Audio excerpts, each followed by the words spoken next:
कपड़े चुराने वाली चुड़ैल। हबलू नाम का लड़का अपने माता पिता के साथ रहता था। हबलू के 2 छोटे छोटे भाई बहन थे और उसका परिवार बेहद ही गरीब था। माता पिता कपड़े धोने का काम करते थे, जिससे उनका गुजारा बड़ी ही मुश्किल से चलता था। कुछ दिनों से हबलू के माता पिता की तबीयत खराब होने की वजह से उसे ही नदी पर जाकर कपड़े धोने पड़ते थे।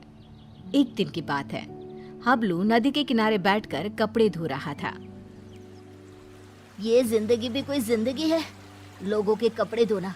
अगर कपड़े अच्छे से ना धुले तो लोग कितना सुनाते हैं और ऊपर से उल्टा पैसे भी नहीं देते। कपड़े धोने की वजह से नदी का पानी गंदा हो जाता है। उसी नदी में एक चुड़ैल रह रही होती है। जब वो नदी का पानी गंदा देखती है तो गुस्से से पागल हो जाती है। कौन है जो मेरे रहने की जगह को गंदा कर रहा है? अभी जाकर बताती हूँ उसे। हबलू नदी में कपड़े धोकर उन्हें वहीं पेड़ से बंधी रस्सी पर सूखने के लिए डाल देता है और वहीं पेड़ के नीचे कपड़े सूखने तक उनका इंतजार करने लगता है। हबलू को पता ही नहीं चलता कि बैठे बैठे कब उसकी आंख लग गई और कुछ ही देर में चुड़ैल भी नदी से निकलकर आ जाती है। कौन है जिसने मेरे रहने की जगह को गंदा किया है?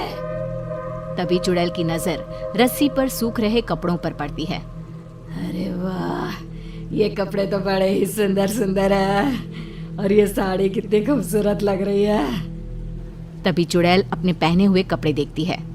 मेरे कपड़े कितने गंदे हैं, हम लोगों को तो अच्छे कपड़े पहनना नसीब में ही नहीं होता।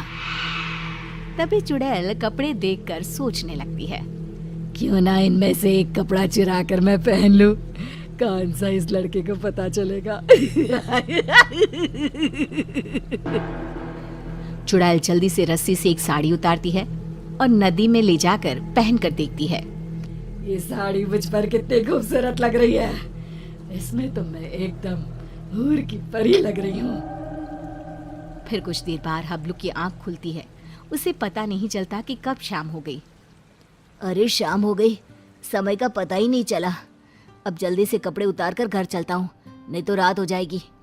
बबलू रस्सी पर कपड़े उतारकर घर चला जाता है और घर जाकर कपड़ों की गिनती करके उन्हें गठरी में बांधने लगता है। 1 2 3 और ये 5 और ये 9, ये कैसे हो सकता है? मैंने तो 10 जोड़े कपड़े धोए थे, इनमें तो एक कम है। दोबारा गिनता हूँ, कहीं मुझसे कपड़े गिनने में भूल ना हो गई हो। हबलू एक एक करके दोबारा कपड़े गिनने लगता है, पर इस बार भी कपड़े 10 जोड़े की जगह 9 जोड़े थे। कपड़े कम होने की वजह से वो परेशान था। ये सब सोचते सोचते उसे कब नींद आ जाती है पता ही नहीं चलता। अगली सुबह हबलू फिर से कपड़े लेकर नदी पर धोने के लिए चला जाता है और जैसे ही वो कपड़े धोने लगता है, नदी का पानी कपड़े धोने की वजह से फिर से गंदा होता है। ये देखकर नदी में रह रही चुड़ैल आग बबूला हो जाती है। ये लोग मुझे चैन से रहने भी नहीं देते। आज फिर ये लड़का कपड़े धोकर मेरी रहने की जगह गंदा कर रहा है। आज मैं ऐसा सबक सिखाऊंगी कि ये कपड़े यहाँ धोना ही भूल जाएगा। हबलू के कपड़े धोने के बाद वो उन्हें पेड़ से बंधी रस्सी पर सूखने के लिए डाल देता है। जब तक ये कपड़े सूख रहे हैं, मैं यहीं पेड़ के नीचे कुछ देर आराम कर लेता हूँ। हबलू वहीं पेड़ के नीचे एक कपड़ा बिछाकर लेट जाता है। ठंडी ठंडी हवा चल रही थी तो लेटते ही उसे नींद आ जाती है और पता ही नहीं चलता कि कब उसकी आंख लग जाती है। कुछ देर बाद चुड़ैल भी नदी से निकलकर बाहर आ जाती है। आज मैं उसे छोड़ूंगी नहीं। मेरे रहने की जगह गंदी करके खुद चैन की नींद सो रहा है। आज तो मैं उसे मार ही डालूंगी। चुड़ैल हबलू को मारने के लिए आगे बढ़ती है तो रस्सी पर सूख रहे कपड़े देखकर रुक जाती है। अरे वाह, आज भी सुंदर सुंदर कपड़े सूख रहे हैं। चुड़ैल रस्सी से एक अच्छी सी साड़ी उतारती है, नदी में ले जाती है और पहनकर देखने लगती है। ये साड़ी तो मुझ पर कैसे भी ज्यादा सुंदर लग रही है। वो चुड़ैल साड़ी पहनकर नाचने लगती है। मेरा पिया घर आया ओ राम जी, मेरा पिया घर आया ओ राम जी। अब तो जब भी कपड़े धोकर सुखाया करेगा, मैं चुपके से जाकर उसके कपड़े चुरा लिया करूंगी और पहन लूंगी।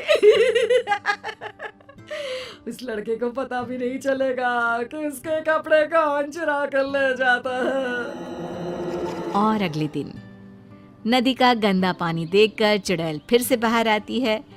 और फिर से देखती है। ये लड़का आज भी कपड़े सुखाकर सो रहा है। इस तरह से चुड़ैल हर रोज चुपके से जाती, एक अच्छा सा कपड़ा उठाती, नदी में ले जाती, पहनकर देखती और खुश होती। जब हबलू सोकर उठता तो वो एक जोड़ी कपड़े गायब पाता। कपड़े चोरी होने की वजह से हबलू बहुत ज्यादा परेशान हो जाता है। समझ में नहीं आ रहा कि मेरे कपड़े कौन चुरा कर ले जाता है। अगले दिन हमेशा की तरह वो कपड़े धोता है और उन्हें पेड़ से बंधी रस्सी पर सूखने के लिए डाल देता है और पेड़ के नीचे कपड़ा बिछाकर लेट जाता है। सोचने लगता है कि आखिर कौन है जो मेरे कपड़े चुरा रहा है और मुझे पता भी नहीं चलता। ये सब सोचते हुए हबलू को नींद आ जाती है। गंदा पानी देखकर चुड़ैल बाहर आती है और ध्यान से सभी कपड़ों को देखने लगती है। तभी उसे एक लाल रंग का सुंदर सा लहंगा पसंद आता है और वो उसे अपने ऊपर लगाकर देखने लगती है। ये लहंगा तो बहुत ही सुंदर है। इसे पहनकर तो मैं रानी लगूंगी, रानी। इस लहंगे को पहनकर अपनी चुड़ैल सहेलियों को जाकर दिखाऊंगी।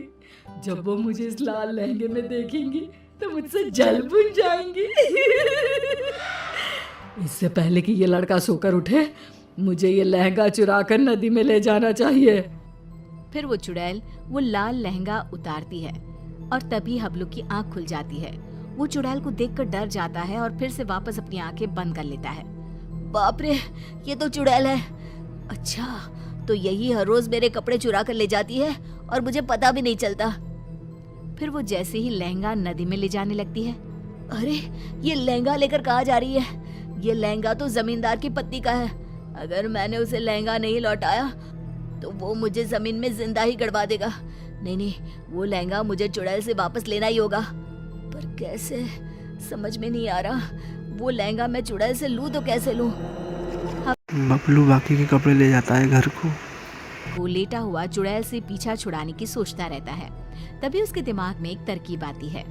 हाँ, ये ठीक रहेगा। इससे चुड़ैल कपड़े भी नहीं चुराएगी और हमेशा के लिए वहां से चली भी जाएगी। फिर जैसे ही सुबह होती है, हबलू हमेशा की तरह कपड़े धोकर रस्सी पर सूखने के लिए डाल देता है और पेड़ के नीचे जाकर सोने का नाटक करने लगता है।